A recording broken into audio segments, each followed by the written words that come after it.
வணக்கம். ஹலோ ப்ராஃப், எப்படி இருக்கீங்க? நீங்க எப்படி இருக்கீங்க? மறுபடியும் இன்னைக்கு சனாசினி ஆமா SNSல இன்னைக்கு ஆரம்பிக்கிறோம், சந்திக்கிறோம். போன வாரம் ஜூம்ல சந்திச்சோம், இன்னைக்கு வந்து நேரடியாக சந்திக்கிறோம். நான் சிவராஜ் சந்திரன். வணக்கம், நான் சிவமுருகன் பாண்டியன். நாங்க மறுபடியும் உங்களோட இந்த நாட்டில் நடந்துகிட்டு இருக்கிற முக்கியமான விஷயத்தை பத்தி உங்கள்கிட்ட பகிர்ந்துக்கிறோம். இப்போது நான் கேட்டுக்கிற போல லைக் பண்ணுங்க, ஷேர் பண்ணுங்க. அந்த சனாசினி பேஜில் போய் நோட்டிஃபிகேஷன் பட்டனை வந்து கிளிக் பண்ணுங்க. ஏன்னா நீங்க கொடுக்குற ஆதரவு வச்சுதான் நாங்க தொடர்ந்து இந்த சமுதாயத்தை பத்தியும் இந்த அரசியலை பத்தியும் இந்த நாட்டில் என்ன நடக்குது, சமுதாயம் சம்மந்தப்பட்ட பிரச்சனைகள், இஷ்யூ, என்ன சொல்யூஷன் அப்படின்னு தொடர்ந்து நாங்க வந்து பேசுறதுக்கு எங்களுக்கு வந்து இன்னும் ஊக்கமா இருக்கும். மறுபடியும் கேட்டுக்கிறோம். லைக் பண்ணுங்க, ஷேர் பண்ணுங்க, நோட்டிஃபிகேஷன் பட்டனை கிளிக் பண்ணுங்க. ஸோ அந்த ரேஞ்சில் இந்த வாரம் வந்து நம்ம வந்து முக்கியமான டாபிக் ப்ராஃப், புது இந்தியர் கட்சி. இந்த நாட்டில் புது இந்தியர் கட்சி இப்போ இடையில பார்த்தீங்கன்னா ரெண்டு கட்சி அறிவிப்புல இருக்கு. இந்த மாதிரி நிறைய கட்சிகள் இருக்கு நம்ம சமுதாயத்தில். அதை பத்தி அப்புறம் வந்து கவர்மெண்ட் கேபினெட் ரீஷஃபலை பத்தி பேசுறதுக்கு நம்ம வந்து இந்த டாபிக் ஏதோ இந்த வாய்ப்பு எடுத்துக்குவோம்.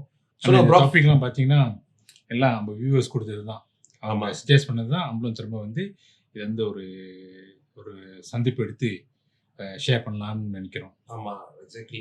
பிகாஸ் ஏன்னா நம்ம சம்டைம்ஸ் நம்ம சரின்னு நினைக்கிறது வந்து வியூவர்ஸ்க்கு வந்து அது அவங்களுக்கு வந்து அது முக்கியமாக தெரியாது. ஆமாம், அவங்களுக்கு தினக்கும் என்ன பாதிக்குது, என்ன மாதிரி இஷ்யூ பாதிக்குதுன்னு சொல்லி பேசுறது ஐ திங்க் அது ரெலவெண்டான ஒரு ஒரு செஷனாக இருக்கும்னு நான் நினைக்கிறேன். ஓகே ப்ராஃப், இன்னைக்கு பார்த்தீங்கன்னா போன வாரம் ஒரு ஒரு வாரத்துக்கு முந்தி முன்னாள் பினாங் துணை முதல்வர் வந்து என்ன செஞ்சாருன்னா ஒரு அனௌன்ஸ்மெண்ட் பண்ணாரு, உரிமை பாட்டி அப்படின்னு. எதிர்பார்க்காத ஒன்றும் இல்லை, ஆச்சரியப்படுறதுக்கு ஒன்றும் இல்லை. ஏன்னா என்ன எதுக்குன்னு எதிர்பார்த்தவங்களும் அவங்களுக்கு வந்து அந்த முடிவு தான் எடுப்பாரு அப்படின்னு அவர் அனுப்பிச்சாரு. என்ன ஒரு அதிர்ச்சினா அது முடிஞ்சோட மறுபடியும் இன்னும் ஒரு 2-3 நாள்ல பார்த்தீங்கன்னா புனிதன், என்னோட இளைஞர் பிரிவில் இருந்த புனிதன், என்னோட இளைஞர் பிரிவில் இருந்து அவர் வந்து பிரிக்கத்தா நேஷனலுக்கு போய் சேர்ந்தாரு. அவர் வந்து ஒரு கட்சி திறக்க போறேன், அறிவிக்க போறேன்னு சொல்லி ஒரு அறிவிக்க கொடுத்தாரு. ஸோ அனௌன்ஸ்மெண்ட் பண்ணாரு. ஸோ இந்த மாதிரி நம்மளுக்கு வந்து ஏற்கனவே மக்கள் சக்தி, எம்ஏபி, அப்புறம் இந்த மாதிரி IPF, நிறைய இந்தியன் ஜஸ்டிஸ் பார்ட்டி, இது மாதிரி கட்சிகள் பார்த்தீங்கன்னா மீரா, நிறைய கட்சிகளுக்கு வந்து நம்மளுக்கு வந்து அளவே இல்லை. நம்மளுக்கு வந்து நிறையா தான் இருக்கு. நம்ம வந்து கிட்டத்தட்ட ஒரு 6% இருக்கும். அன்னைக்கு மலேசியா இதில் ஒரு 33 மில்லியன்ல ஒரு 6% இருக்கும். about 2 மில்லியன்ல ப்ளஸ் மைனஸ் இப்போ கணக்கு பண்ணி பார்த்தீங்கன்னா ஒரு கிட்டத்தட்ட ஒரு 14-15-16 கட்சி இந்தியர்களுக்காக அமைக்க போறதோ அமைச்சு வச்சதோ அப்படின்னு சொல்லி. பட் அதில் வந்து இவ்வளோ கட்சிகள் தேவையா நம்ம 2 மில்லியன் ஆளை பிரதிநிதிக்கிறதுக்கு? அப்போ இந்த இவ்வளோ கட்சிகள் நம்ம கூட வந்து பிரதிநிதிச்சாங்கன்னா what could happen to our voice? ஒரு ஒற்றுமையான ஒரு குரலா இருக்காது. அவங்கவுங்க குரல், அவங்கவுங்க கட்சி, அவங்க தலைவர் பேசிட்டே ஒன்று அவங்களுக்கு தேவையான பேசுவாங்க தவிர சமுதாயத்தோட பிரச்சனைகளை வந்து ஒரு ஒற்றுமையா ஒரு குரலா போய் அந்த அரசாங்கத்திட்ட சேராது, போராட முடியாதுன்னு நான் நினைக்கிறேன். நீங்க என்ன நினைக்கிறீங்க? இது வந்து part of our democracy process.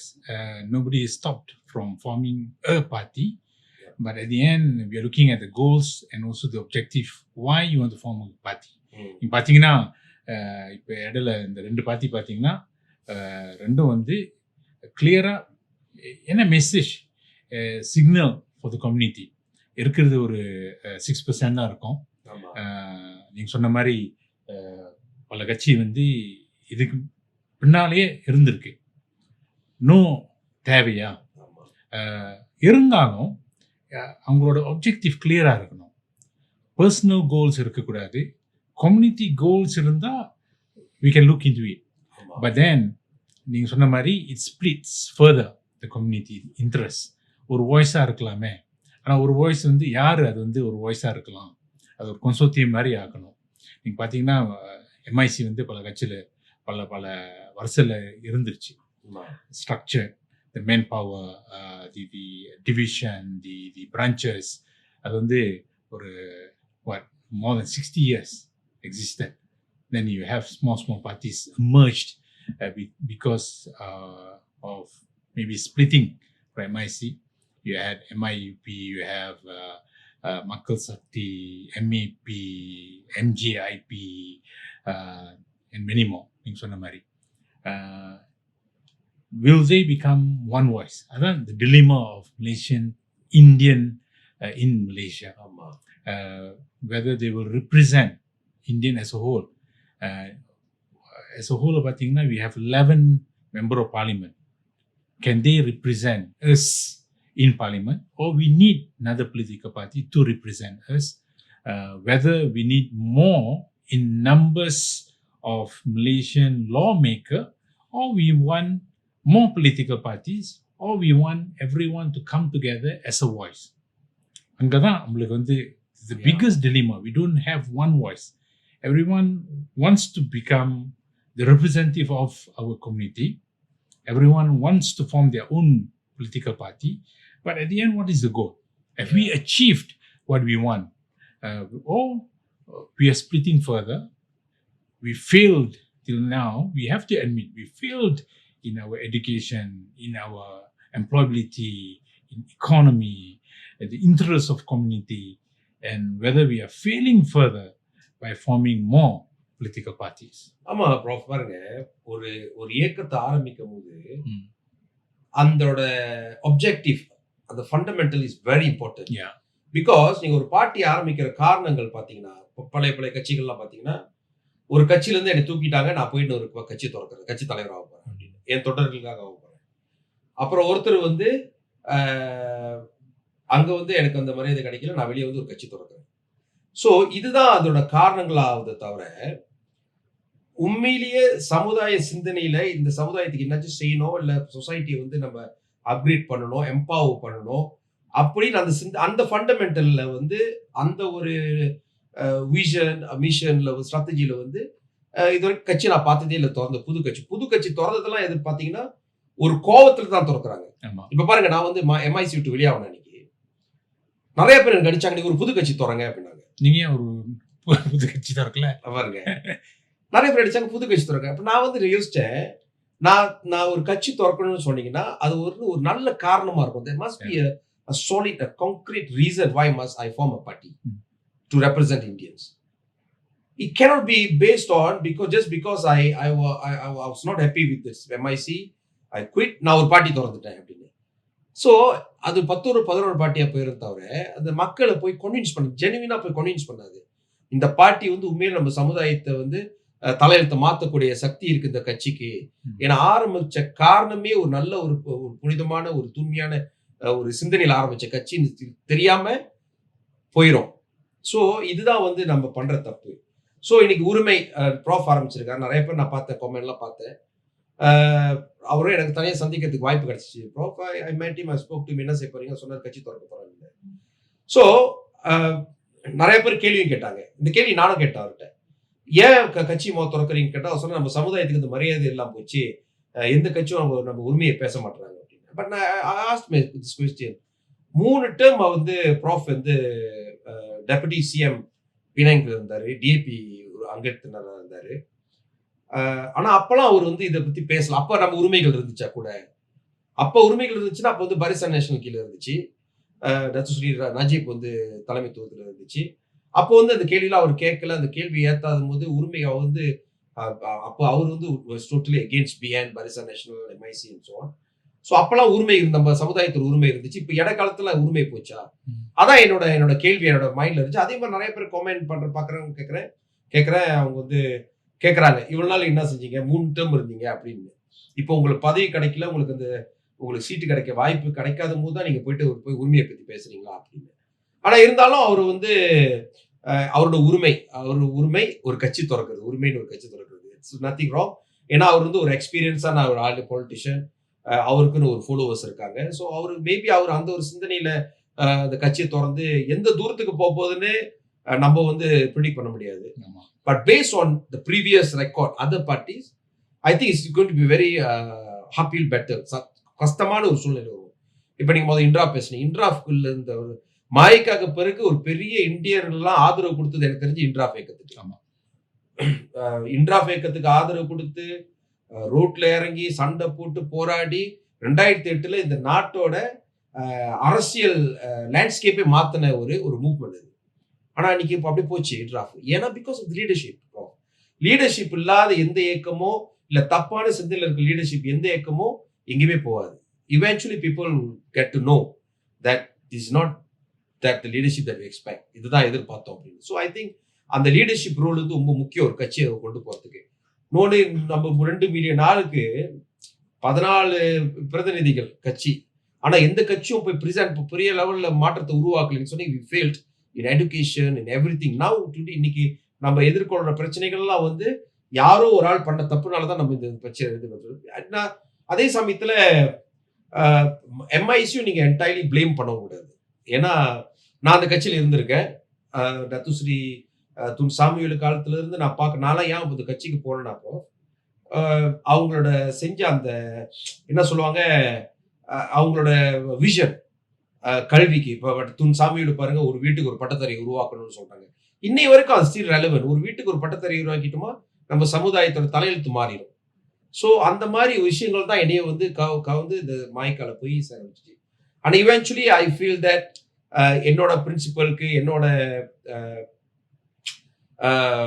இதுக்கு வந்து அந்த இந்த தலைமைத்துவம் சரிப்பட்டு வராதுன்னு நான் விலகிட்டு வந்து கட்சி திறக்கல. நான் விலகிட்டு வந்து என்னோட செனட்டர்ஷிப் இருக்கு. நான் வந்து என்னோட வேலையை தொடர்ந்து என் வேலையை செஞ்சுக்கிட்டு தான் இருக்கும். இந்த பாட்காஸ்ட் வந்து ஒரு கைண்ட் ஆஃப் ஒர்க் தட் நம்ம கண்டினியூ பண்றது கூட. இல்லை, நீங்கள் பார்த்தீங்கன்னா 25 நவம்பர் 2007 அது வந்து ஒரு பெரிய மாற்றம் நம்ம சமுதாயத்துக்கு வந்து செஞ்சிருக்கலாம். இந்த இன்ட்ராஃப் மூவ்மெண்ட் அப்போ வந்து எல்லாமே ஒற்றுமையாக இருந்திருந்தா இப்போ இதுக்கு வந்து a lot we would have achieved. Yes. But then we split further.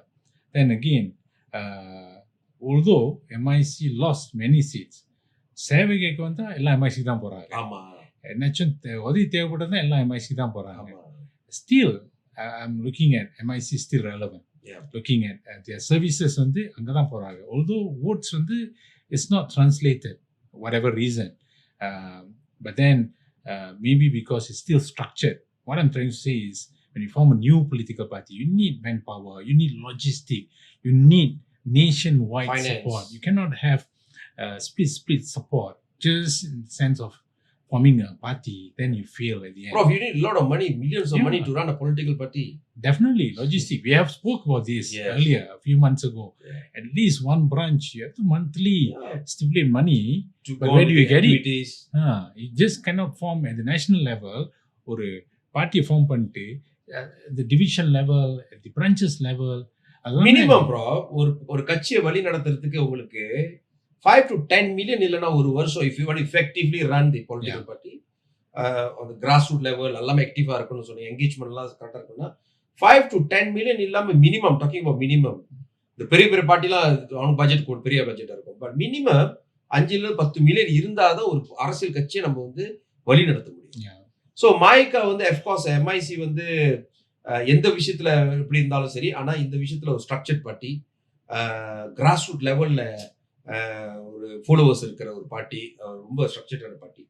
So but என்னன்னா டாக்டர், எனக்கு என்ன ஒரு கேள்விப்பட்டீங்க, எம்ஐசி பத்தி பேசிட்டீங்க, ஐம் கியூரியஸ். எம்ஐசி வந்து இவ்வளவு சேவைன்னா எம்ஐசி தேடி வராங்க, ஏன் வந்து வாக்களிக்கும் போது எம்ஐசி வாக்களிக்க மாட்டாங்க? அங்கதான் பெரிய கொஸ்டின் மார்க், கேள்வி இருக்கு. அப்போ வந்து ஒரு 9 சீட்ஸ் இருந்துச்சு 2000. ஆமா, பிஃபோர் 2008 தான் started to lose, right? Until now you have only one. Why? Have MIC studied the voting pattern, whether recruitment was not done, they call as pengkaderan, whether the youths were given more rooms to allow them to participate. We are not questioning about leadership. I don't want to go into that. We are looking at, it is structured, you have manpower, you have services, but still நீங்க பாத்தீங்கன்னா most of the traditional party வந்து fails to get support. Not only MIC, MCA பாத்தீங்கன்னா அப்படிதான் இருக்கு. ஆமா, DAP மட்டும் ஏன் ஸ்ட்ரக்சர்டா 42 seats contest பண்ண, ஏன் 42 seats அவங்களுக்கு வந்து support still maintain பண்றாங்க solidly. Whether they have had recruitment and also whether they had the structured way of bringing in support. Even the fan seaters பாத்தீங்கன்னா don't go far away. Why Kumaman increase the majority? ஆமா. They didn't even maintain the loyal supporters, but also from those who are New outside. voters. So I think in new politics, you have to look into the voting patterns among the new voters. The loyalty towards parties are no longer there. They may become member. நீங்க பாத்தீங்கன்னா இப்ப ஆமா. MIC மெம்பரா இருப்பாங்க. They also அங்க may ஓட்டு become போடுவாங்க. உரிமை பார்ட்டிலையும் மெம்பரா இருப்பாங்க. So how do you differentiate? இல்ல என்னன்னா இங்க மெம்பரா இருப்பாங்க MICல, ஆனா ஓட்டு போட்டது அங்க போட்டிருப்பாங்க. இது மாதிரி நான் ஜஸ்ட் டு ஷேர் 2-3 எலெக்ஷன் எக்ஸ்பீரியன்ஸ்ல கேண்டிடேட்டா இருந்து போராட்டம்லாம் சொல்லுவாங்க. நல்லா வேலை செய்றீங்க, நல்லா வேலை செஞ்சிருக்கீங்க, எனக்கு ரொம்ப பிடிக்கும், நீங்க நல்லா வேலை செய்றீங்க. ஆனா இதுக்கு இருக்கிற கட்சி தான் தப்பான கட்சி. ஏன் என்ன தவறுன்னு இந்த கட்சி சொல்றாங்க? தானே நான் உதவி பண்ணா என் கட்சி உதவி பண்ண மாதிரி தானே. இல்லங்க நீங்க சரியில்லைங்க, இது இந்த கட்சி நாங்க வாக்களிக்க மாட்டோம். ஏன் அப்படின்னு அடுத்த ஒரே ஒரு ரீசன் நான் வந்து சொல்றேன். ஏன்னா அங்குள்ள லோக்கல் லீடர் அவங்களுக்கு பிடிக்காதனால அவங்க என்டையர் பார்ட்டியே வந்து நவுத்தி வச்சிருவாங்க. அந்த மிஷினரியே சரியில்லை, அது வந்து வேலை செய்ய மாட்டேங்குதுன்னு சொல்லிட்டு இது பண்ணுவாங்க.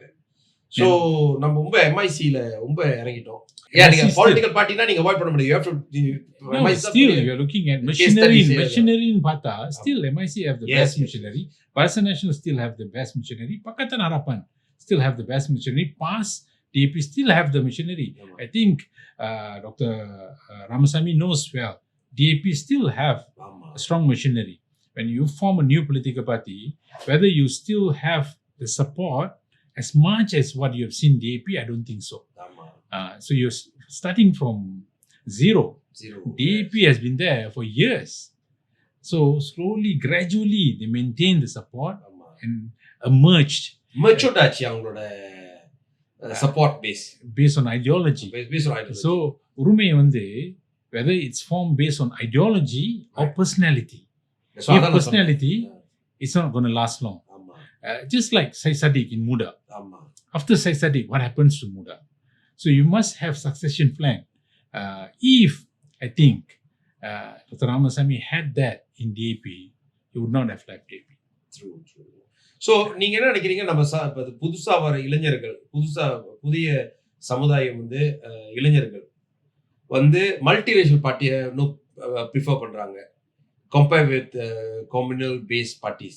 Depends on the areas. Right. Maybe in the urbanized areas, they accept multiracial political parties. Multiracial, நீங்க பாத்தீங்கன்னா, if you're looking at DAP, dominated by who? If you're looking at PKR, dominated by who? PPP, dominated by who? Karakang, dominated by who? So, although it's called multiracial, still dominated by one ethnic compared to any other ethnic group. Unless it is but ideology அவங்களோட the பார்ட்டியோட ideology constitution என்ன சொல்லுது? Constitution they are looking at maybe equality, multiracial அந்த மாதிரி பார்க்கறாங்க. But ஒரு சமுதாயத்தை பத்தி மட்டும் பேசலாம் அவங்க. But yet PAS பாருங்க, PAS still wins majority seats based not on as a multiracial political party compared to DAP, PKR. Although we are looking at UMNO also won almost 27 seats compared to MCA2 and MIC1 in Barisan National. If you're looking at GPS, GRS, எல்லாம் வந்து பார்த்தீங்கன்னா it's a mixture of whether urbanized area may have different political ideology, literacy, many factors influence the voting pattern. I don't think one factor influence or decides. நான் நினைக்கிறேன் இந்த சமுதாயத்துக்கு வந்து ஒரு வெறுப்பு வந்துருச்சு நினைக்கிறேன். என்னன்னா யார் வந்தாலும் ஒன்றும் செய்ய மாட்டாங்க, எல்லாம் அவங்க சொந்த இதை பார்த்துட்டு போயிடுறாங்க, யாருமே ஒன்றும் செய்ய மாட்டாங்க. சமுதாயத்துக்கு வந்து ஒரு விஷயத்துக்கும் போராடுறதா இருக்கு. கல்விக்கு சீட்டு கிடைக்கும், யூனிவர்சிட்டி கிடைக்கிறதுக்கு போராடுறதா இருக்கு, மெட்ரிகுலேஷன் கிடைக்கிறது போராடுறதா இருக்கு, தொழில் செய்யறதுக்கு போராடுறதா இருக்கு. இந்த SNS வந்து சாதனை என் சோதனை. சோ எல்லாத்துக்குமே போராட்டமா தான் இருக்கு. எதுவுமே நம்மளுக்கு வந்து இதுதான் உங்களுக்கு கொடுக்க வேண்டியது உரிமை அப்படி சொல்லி கொடுக்காத காரணத்தினால அவங்களுக்கு வந்து இந்த I think they lost interest in political parties, political leaders. So for them okay at least country ஓடிக்கிட்டு இருக்கு, மல்டிரேஷியலா இந்த DAP, PKR செய்யறாங்க, PS செஞ்சுட்டு இருக்காங்க, ஸோ வில் சப்போர்ட் தேம் சொல்லி ஐ திங்க் அந்த ஒரு முடிவுல தான் இருக்காங்க. தவிர ஆய்வு பண்ணி இந்த கட்சி செய்யுமா இல்ல திருப்பி மறுபடியும் வாய்ப்பு கொடுக்குமா இந்த கட்சிக்கு அப்படின்னு சொல்லி அந்த இதெல்லாம் செய்யலாங்க. நான் எப்போது சொல்லுவேன், நான் MIC இருக்கும்போது நம்ம ஒரு 2-3 ஜெனரேஷன் ஆளுங்களை விட்டுட்டோம், சப்போர்ட் தலைமுறையை விட்டுட்டோம். ஏன்னா அவங்க தாத்தா காலத்துல இருந்து அவங்க அப்பா முடிஞ்சு பிள்ளைங்க பேர பிள்ளைங்க வரைக்கும் 2008ல இருந்து பாத்தீங்கன்னா அது 2-3 ஜெனரேஷன் விட்டுட்டோம். ஏன்னா இவங்க எல்லாம் வந்து எதிர்க்கட்சிக்கு போய் பக்கத்தான சப்போர்ட் பண்ணிட்டாங்க. திருப்பி நீங்க போய் இழுத்து மாய்க்காக இழுக்கணும், நீங்க வந்து சம்திங் எக்ஸ்ட்ரா ஆர்டினரியா செய்யணும். Which I doubt you can do. So அதனால வந்து இந்த புதிய அரசியல் கட்சிகள் வந்து நிச்சயமா சமுதாயத்துக்கு ஒரு பெரிய நன்மை நடக்காதுன்னு என்னோட சிந்தனை. இல்ல அவருக்குன்னு தனியா ஃபாலோவர்ஸ் இருப்பாங்க நிச்சயமா. அவரும் ஒரு ஒரு I would say he was very vocal on community based issues. He will have his own followers. We cannot deny that. But எப்போ ஓக்கல் ஆரம்பிச்சாரு? ஓக்கல் ஆகிறதுக்கு he was in DAP itself. He was also he was criticizing Dato Sri Anwar's leadership within DAP. But then now உரிமைன்னு சொன்னோன்னே அந்த உரிமையை வந்து எப்படி அது வந்து ஒரு ஒரு கோல்ஸோட கொண்டு போவாங்க, ஒரு வே ஃபார்வர்டாக இருந்து அந்த மாதிரி செஞ்சாங்கன்னா maybe he can convince and build trust. But depends whether time is with him or not. It cannot be done in a very short time. ஆனா டாக்டர் அவர் வந்து ஜக்கீர் நாயை எதிர்த்து போகும்போது கேஸ் தோத்தாரு. 1.5 மில்லியன் கலெக்ட் பண்ணார்ல. அத ஒரு பெஞ்ச் மார்க்கா வச்சு கட்சிக்கு அந்த ஆதரவு கிடைக்கும், கட்சியை வந்து பலப்படுத்திடலான்னு அவங்க வந்து கணக்கு பண்றது தப்புன்னு நினைக்கிறேன். நானும் அப்படிதான். ஏன்னா அதுல வந்து பாத்தீங்கன்னா எல்லாமே தான் காசு கொடுத்தாங்க. ஒரு இந்தியர்களா இருந்து ஜக்கீர் நாயை வந்து எதிர்த்தவங்க பிடிக்காதவங்க வந்து அவர் குரல் கொடுத்தாரு, எல்லாமே காசு கொடுத்தாங்க. ஸோ அதனால வந்து அதுக்குன்னு இந்த அரசியல் கட்சிக்கு இது ஃபாலோவர் ஆவாங்கன்னு சொல்றது வந்து ஐ திங்க் அந்த ரிலேஷன்ஷிப் அந்த கோரிலேஷன் இல்லாம இருக்கு நினைக்கிறேன். Maybe he's testing. He's looking at whether he's able to maintain that. Maybe அந்த capture பண்ணோன்னு அந்த support through donation, crowdfunding, whether he sees that as an opportunity to use this as a political vehicle மாதிரி. So he doesn't have any political vehicle actually. His two strong supporters also doesn't have a position within DAP. So maybe he's testing. But whether this could last or not, it depends. அதான் நம்ம சொன்ன மாதிரி logistic, manpower, nationwide support இருக்குமா இல்லையா. And at the same time, if DAP strengthen their Indian representation in the party and also at the national level in the government, then it would eventually difficult for them to compete with a political party which was formed so much longer than them. But yet, I think time will decide. We see what actually he wants to achieve. அந்த உரிமைன்னு சொல்றாங்களே, அந்த உரிமையை வந்து என்ன மாதிரி உரிமையை வந்து கொண்டாடுறாங்க நம்ம சமுதாயத்துக்கு.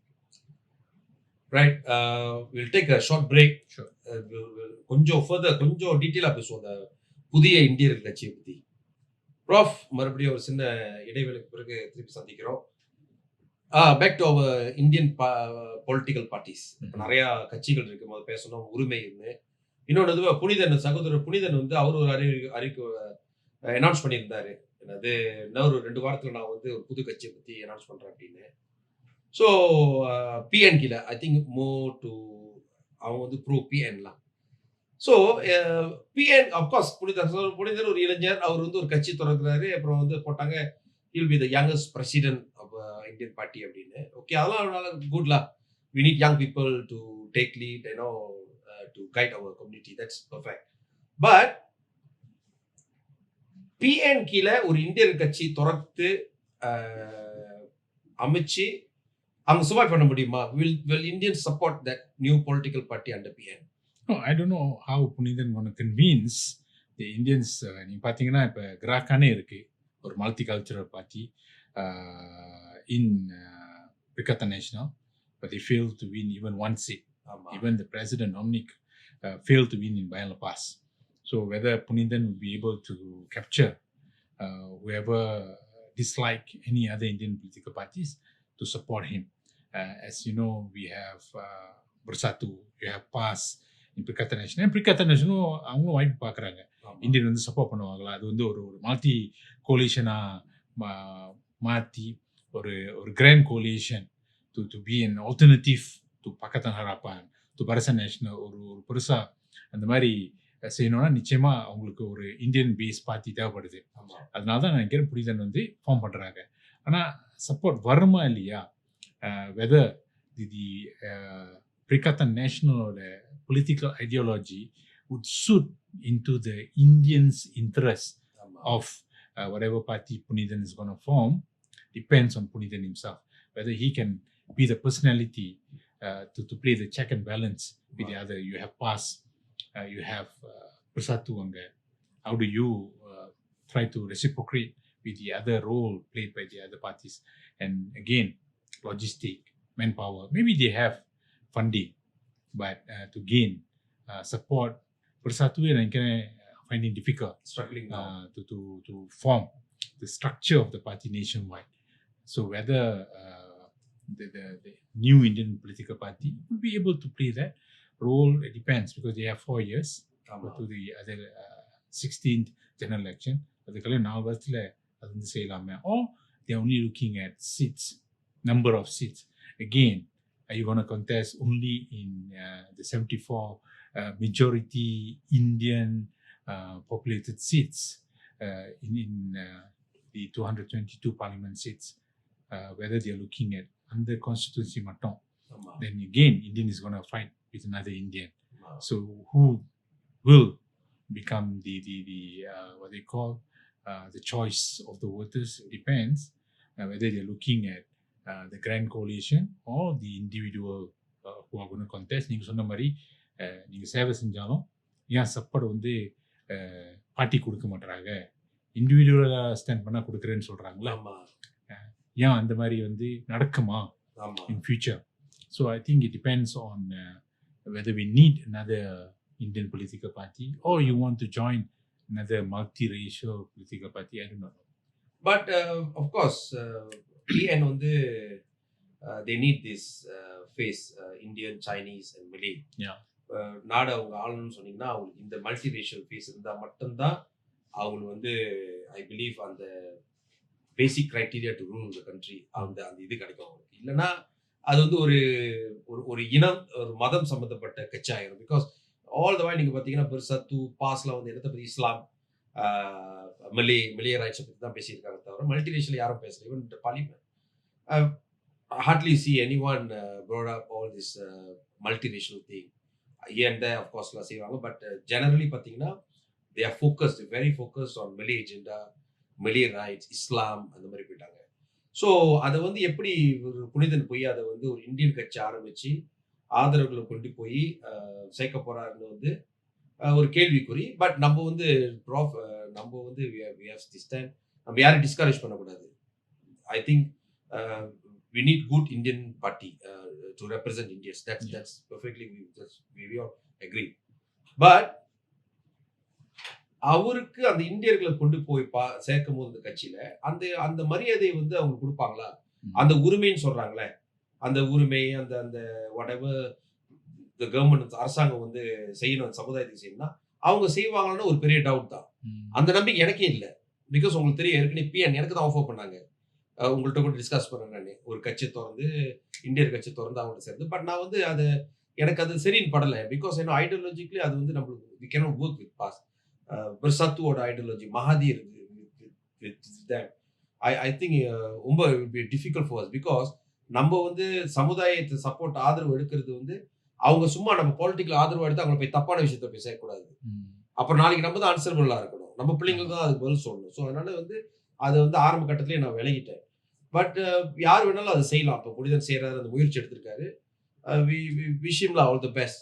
பிகாஸ் நீங்க பாத்தீங்கன்னா போன எலெக்ஷன்ல தெரிஞ்சும் தெரியாமலேயும் ஒரு 12% 12% இந்தியன்ஸ் வந்து சப்போர்ட்டட் ஓட்டட் பிஎன்.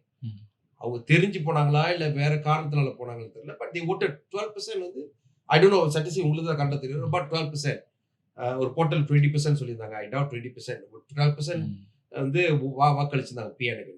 மேபி அது வந்து லோக்கல் ஃபேக்டர்ஸா இருக்கலாம், not the national level. So அதை பேஸ் பண்ணி இந்தியன் சப்போர்ட் வந்து ஏறிடுச்சு பிஎனுக்கு சொல்றதும் நியாயம் இல்லை. ஸோ அது there's no proper study on that. No, we are only looking at challenges that new Malaysian Indian political parties will face. If they want to form, it's all under our democracy and also democratization process, right, which allows them to form. But the challenges that they may face, then it may split further the small community. We are also looking at we want to remain united. we are not questioning the rights of the others, but we are also looking at a political party which can protect the interests and rights of the community. ஆமா அந்த மாதிரி என்னது சூழ்நிலை இருந்தால் whether they would be allowed to play that role. Whether PAS satu plays on Malay agenda, I think that they have to play that role to capture and the interest of the voters. Support base அதே மாதிரி இங்க வந்து புனிதன் வந்து form பண்ணாருன்னா he has to play that role also to capture the interest of the Indian voters, especially among the youth, whether he would be able to do that. So these are the challenges I think he has to really relook before forming the party, and also whether he's able to form the structure. The structure is very important in party. அம்பலம் தனாட்டி பேசிடும் இதை பற்றி. At the state level you need branches, strong branches. ஏன்னா புனிதரோட statement பார்த்தா division லெவல்ல செய்ய போறேன் 160 division சொல்லியிருக்காரு. But you need a lot of resources. It's not easy to sustain 160 divisions in every level. I mean, in a political party, நிறைய காசு தேவைப்படும் உங்களுக்கு. Resources தான் உங்களோட மேலே. Unless he can bring those who are not satisfied with any existing political party, if you can bring them, it's different. But then you have to show that and convince, build trust that this is the political ideology that you're looking as the future for the Indian community. அங்கதான் அந்த dilemma. But don't you think people are fed up with this same narrative? I mean, uncle முன்னையும் இவங்களும் இப்பதான் சொன்னாங்க, புது பாட்டி திறக்கிறோம் அதான் சொல்றாங்க. அந்த உரிமை, அந்த தன்மானம், அந்த என்ன சொல்லுவாங்க, நம்மளுக்கு கிடைக்க வேண்டியது கிடைக்கல, இதை வச்சுதான் நெரட்டிவ் வந்து பில்ட் பண்றாங்க தவிர ஒரு விஷனா ஒரு 20 வருஷம் விஷனோ ஒரு 10 வருஷம் விஷன் இந்த சமுதாயம் எப்படி இருக்க போகுது, என்ன செய்ய, புதுமையா ஒன்றும் இல்லையா? the uniqueness இருந்தா then maybe you can build trust and confidence. Right. But then if you're just going to be another political party, then I don't think you can bring in same narrative. You look at the statement, same narrative. நம்ம உரிமை கிடைக்கல, நம்மளுக்கு வந்து தன்மானம் சவால்ல இருக்கு, அப்படி அதே தான் பாய்க்கிறாங்க தவிர சரி நம்ம இந்த இதை வந்து நம்ம அந்த காலத்துல இருந்து ஒரு 50 வருஷமா இதை பேசிட்டு இருக்கோம்.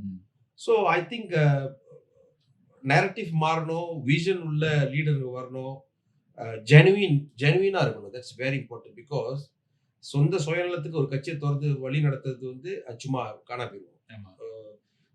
என்னது காலங்கள்ல வந்து அது வர காலத்துல அப்படி காணா போயிடுவோம் நம்ம.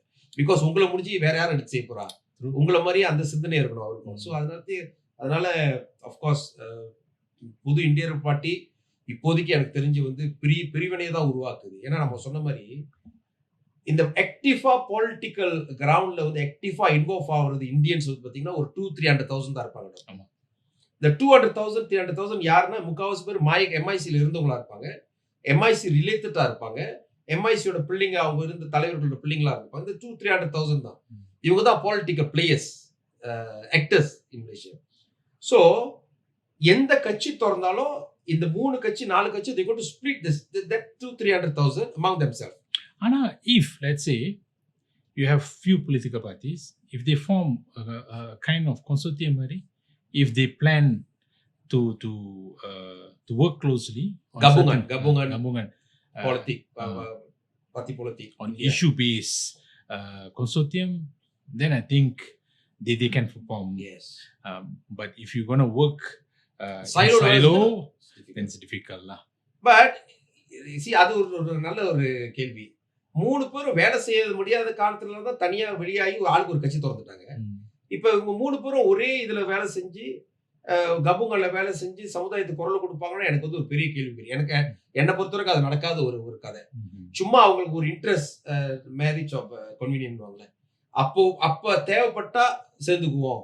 ஆனா அவனுங்க ஐடியாலஜி வேற, நம்ம வேற சிந்தனை, நம்ம ஃபாலோவர்ஸ் வேற அப்படி சொல்லி அந்த மாதிரி இங்க ஆளுங்கட்சியிலேயே அப்படி இருக்கும் போது எப்படி எதிர்கட்சும் ஆளுங்கட்சும் ஒன்று சேருது அப்படி சொல்லிட்டு எனக்கு ஒரு டவுட்டான ஒரு கேள்விதான். ஆனா இஷ்யூ பேஸ் வந்து அவங்களுக்கு வாய்ப்பு இருக்கா? Issue base definitely. இப்ப அடிப்படை விஷயம் பாருங்க, இப்ப சின்ன ஒரு உதாரணம், இப்ப வந்து அந்த ஃப்ரம் கிளந்தான் ஐ திங்க் பர்சாத்துல இருந்து வெர்டிகல் சிஸ்டம் ஸ்கூல்ல வந்து அபாலிஷ் பண்ணணும்னு சொல்லிட்டு கோர்ட் கேஸ் போடும்போது I think all the Indian party came together. They gave statement, they went to the court, they were together. So இந்த மாதிரி issue. But I think we need beyond that political aspiration, political will சம்மந்தப்பட்ட விஷயத்துக்கு வந்து ஒற்றுமையா இருக்கணும். ஏன்னா doctor, நீங்க இந்த நாட்டில் இந்தியர்கள் நடக்குது ஒரு விஷயமும் it's directly link with political will. Because back in 1987, பார்த்தீங்கன்னா the Chinese community, although they were split, they have various parties. But on issue based, they came together. Regardless MCA, DAP, and any other political party, பார்த்தீங்கன்னா they came together. So even though இங்க பார்த்தீங்கன்னா if they still want to form their own political party, we hope on community based issues they should come strongly together. Then they don't split further on the issue. They don't come out with a different statement. They come strongly with together. I think that would play a pertinent role if they really want to form a political party. You see, enna doctor, every one of them, they have their own agenda to achieve. Yeah. So they might worry, let's say if Gabungan senja, who's going to lead the Gabungan? Yeah. Who's going to be the voice of the Gabungan? So அங்க வந்து ஒரு clash வரும். நீ என்ன பேசுறது, நான் என்ன பேசுறது. ஸோ ஐ திங்க் கொஞ்சம் டஃபாக இருக்கும், டிஃபிகல்ட். எல்லாத்தையும் ஒற்றுமையாக்கி ஒரு இஷ்யூ. ஆனால் நடந்துச்சுன்னா வெரி குட், நம்ம சமுதாயத்துக்கு நல்லது. அது நடக்கணும், நான் உண்மையில நானே கடவுளை வேண்டிக்கிறேன் நடக்கணும்னு. பட் அது கொஞ்சம் கஷ்டமான ஒரு ப்ராசஸ். பிகாஸ் எல்லாம் ஏன்னா எல்லாத்துக்கும் ஒரு இண்டிவிஜுவல் எஜெண்டா இருக்கு. They have their own selfish reason why they formed the party, how they run the party, the ideology, everything. So எல்லாத்தையும் ஒற்றுமையாக்குறது கொஞ்சம் கஷ்டமானது. ஸோ ஒரு 11 இந்தியன் ரெப்ரசன்டேட்டிவ் இருக்காங்க. ஆமா. Should we solely depend on the 11 or all 222 member of parliament should protect the interests of anybody, regardless whether you're an Indian, Malay, Chinese, Karazhan, Iban, do so on? Or we must only look at this 11 that must play an important role? இல்லை doctor, இதுதான் வந்து ரீஷாஃபிள் வரும், cabinet ரீஷாஃபிளுக்கு. நீங்க பாத்தீங்கன்னா 11 பேர் 14 பேர் இருக்கிற representative மட்டும் நம்ம நம்பணுமா? நம்ம நாட்டில் இருக்க எல்லா பிரச்சனையும் தீர்க்க முடியாது. ஸோ நம்ம ஐ திங்க் அரசாங்கம் அதுதான் செய்ய பார்க்குறாங்க.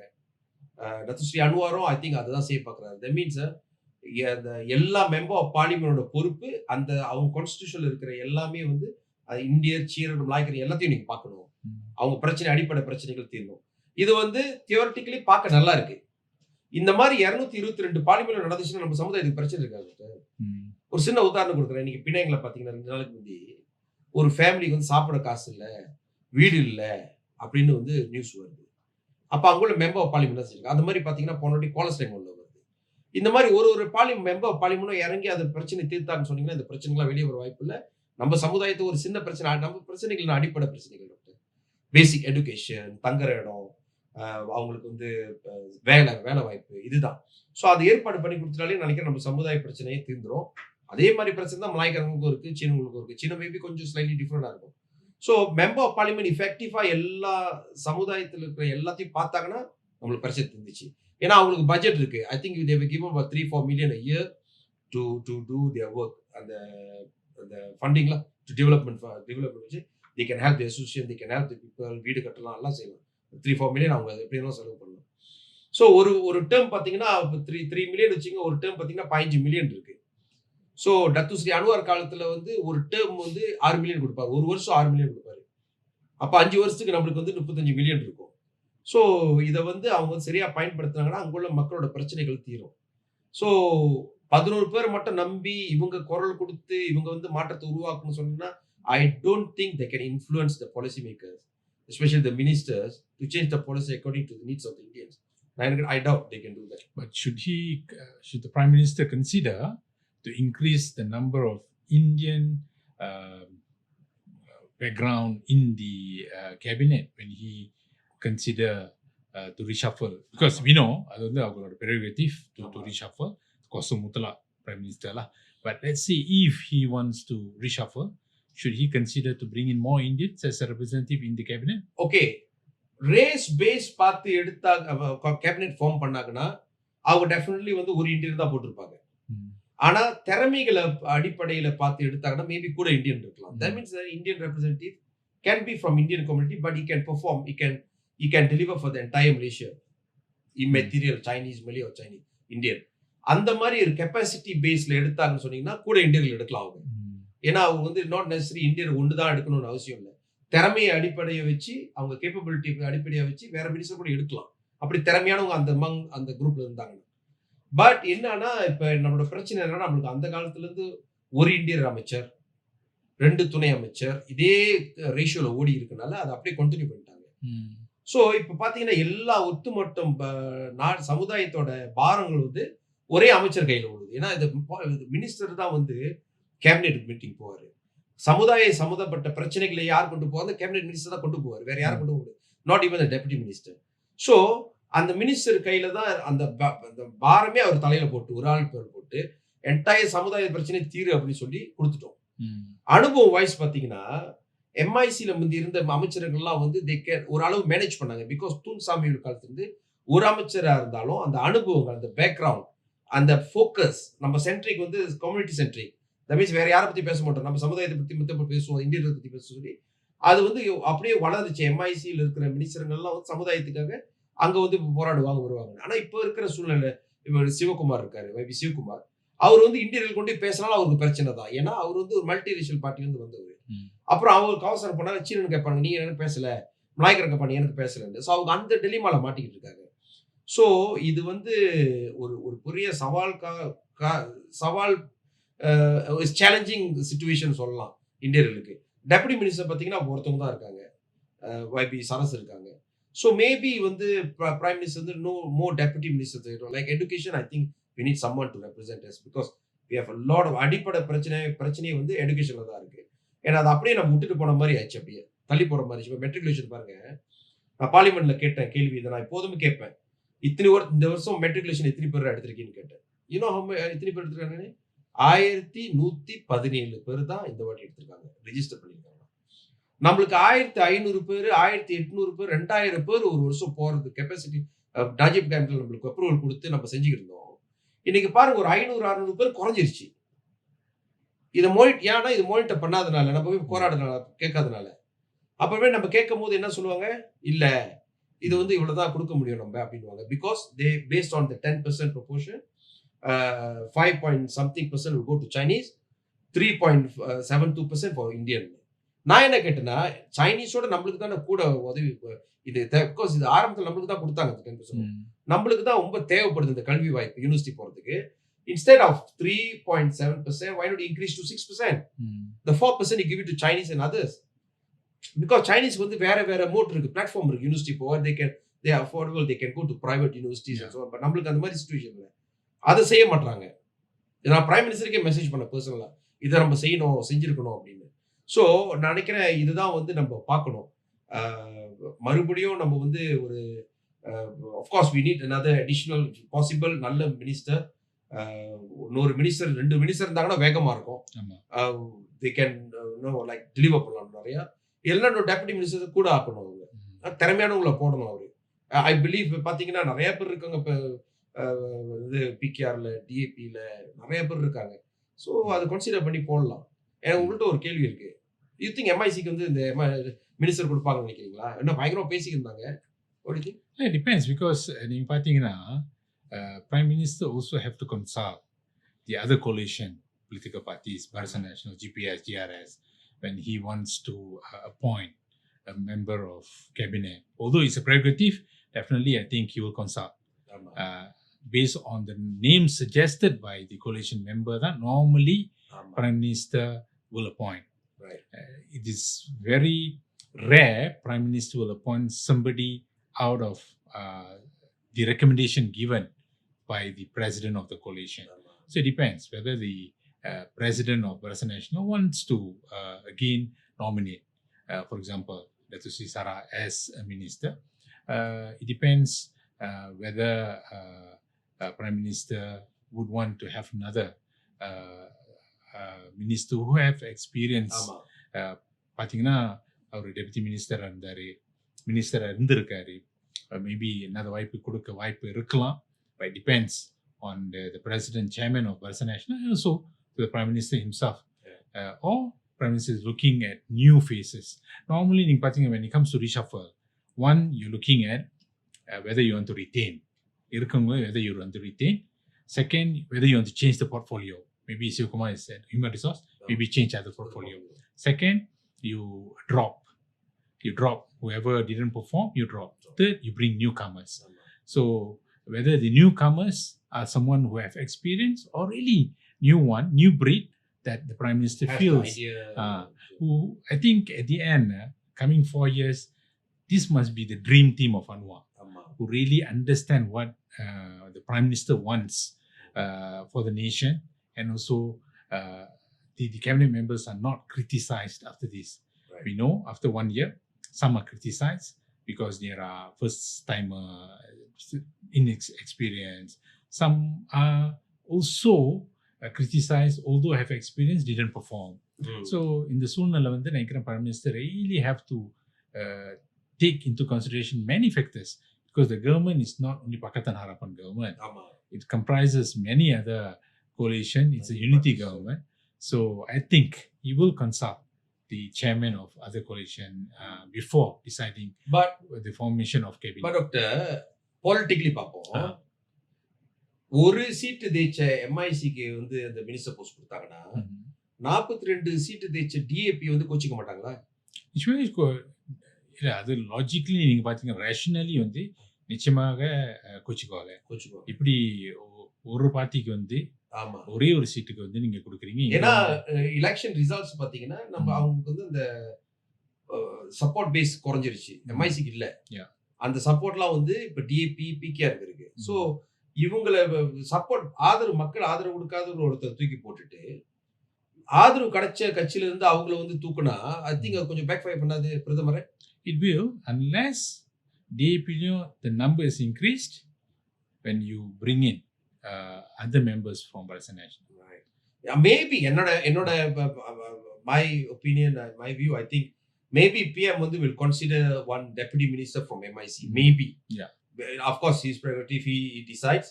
But I think ஒன்னு maybe consider பண்ணுவார், because நீங்க சொன்னது based on that the spirit of unity among that coalition, the 19 coalition, maybe MIC வந்து maybe you will consider giving ஒரு portfolio ஒரு டெப்யூட்டி மினிஸ்டர் கொடுக்க வாய்ப்பு இருக்காது. Minister I doubt. என்னோட தனிப்பட்ட அனாலிசிஸ்ல பாத்தீங்கன்னா கஷ்டம், கிடைக்க கஷ்டம். அது வந்து பிரதமர் கையில இருக்கு. பட் துணை அமைச்சருக்கு வாய்ப்பு அதிகமா இருக்கு.